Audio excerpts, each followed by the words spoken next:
It started with a flower pot, a simple terracotta pot of geraniums. But on Maple Creek Drive, even a splash of color was a threat to one person's absolute control. Her name was Brenda, the HOA president. But the neighbors had another name for her. Where are you watching from?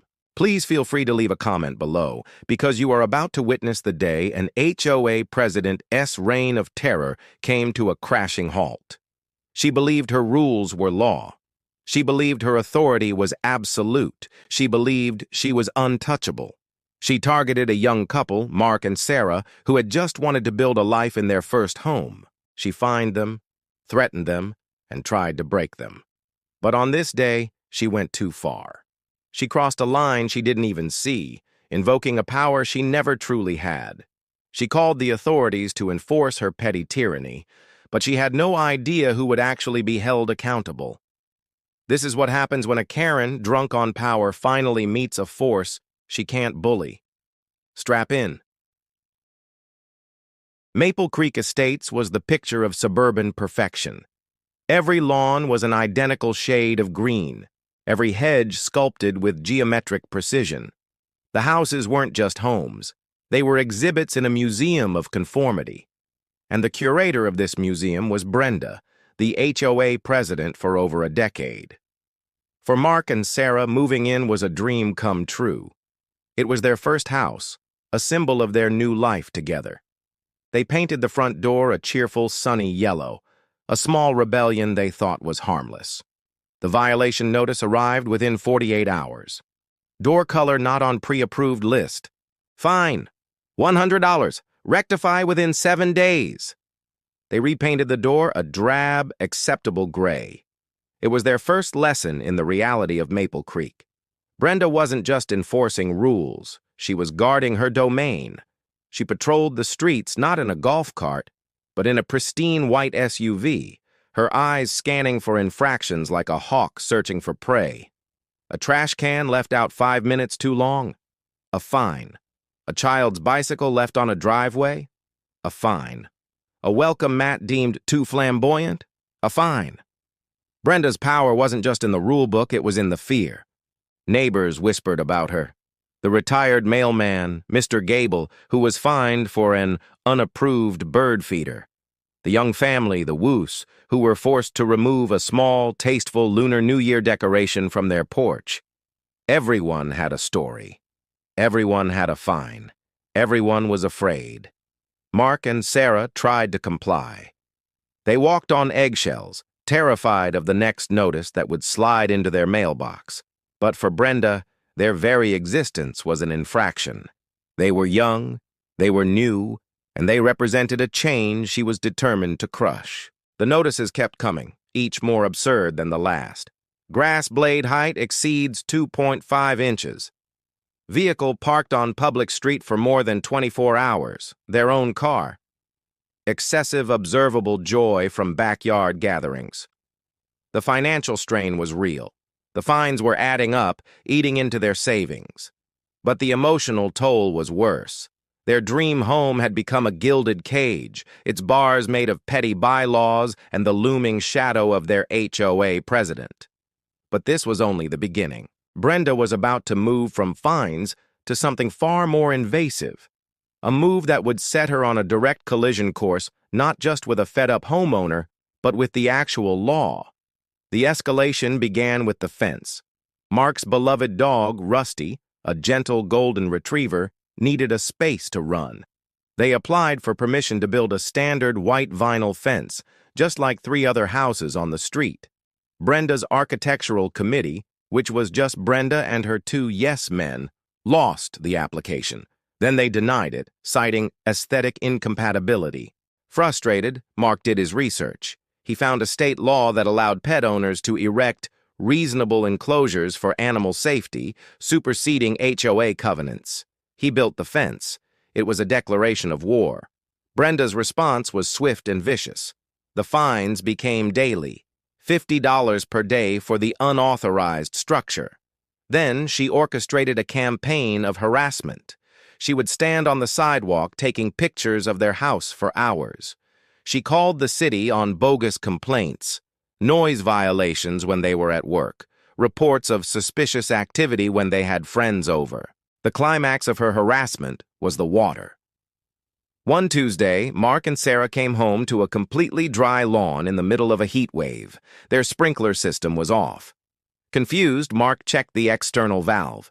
It was locked inside a new, gleaming metal box bolted to the side of their house. A notice was taped to their door. Due to outstanding HOA fines, water privileges for exterior maintenance have been suspended until the account is settled, per Covenant 27B. Sarah broke down.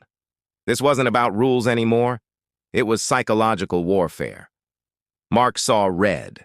He marched to the HOA management office, but Brenda was waiting for him. Smug and dismissive, she tapped the thick rule book on her desk. "It's all in here, dear. You should have read it before you decided to break the rules. Pay your fines, and you can have your water back." But Mark had become an amateur expert on HOA law, and he knew one thing for certain. An HOA cannot legally shut off a homeowner's water, a vital utility, for unpaid fines. That power belonged only to the Municipal Water Authority. Brenda had just broken the law. Brenda thought she had won. She thought she had finally broken them. But in her arrogance, she had handed Mark the one thing he needed to end her reign: proof of a crime. And he was about to make a call that would bring a force into the neighborhood that didn't care about her rulebook. Mark didn't call the HOA lawyer. He didn't call another board member. He called the non-emergency line for the local police department and reported what he knew: theft of services and illegal tampering with a utility meter.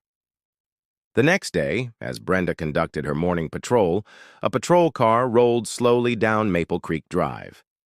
It paused outside Mark and Sarah's house. Brenda saw it immediately. A triumphant smirk spread across her face. She accelerated, pulling up behind the cruiser, convinced her constant calls about the problem property had finally paid off.